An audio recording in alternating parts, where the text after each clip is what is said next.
When I first came to England, I came as a tourist and I wanted to see some of the touristy things. And one of the things I didn't plan on seeing was churches. But when I first went into Westminster Abbey, I was amazed. What an incredible structure. And what amazing history.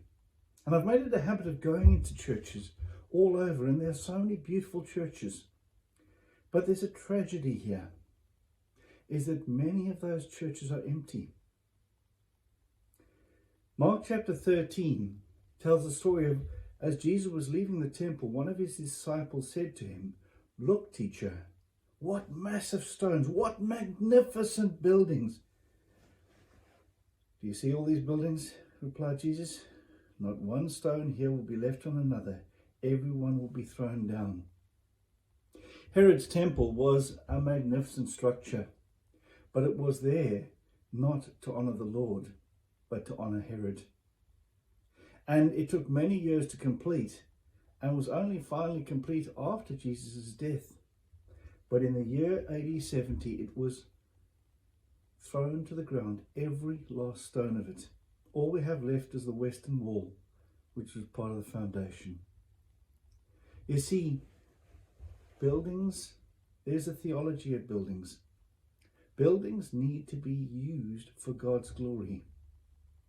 If they're not, then all they are is a building. And if they're used for man's glory, then they can become an idol. And so it's an important thing for us to realize, because it's not just about our churches, it's about our lives. What are we building? Are we building something that is enduring?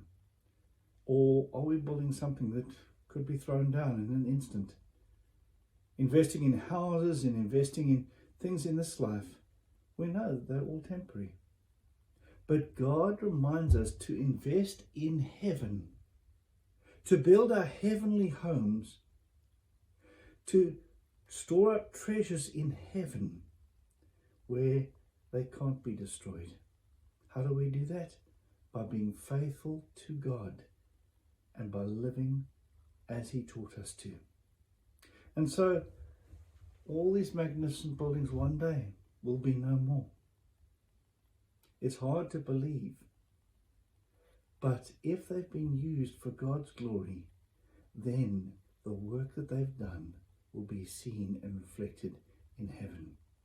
The same is true of our lives. If we've lived for his glory, that'll be reflected in heaven. God bless and have a good day.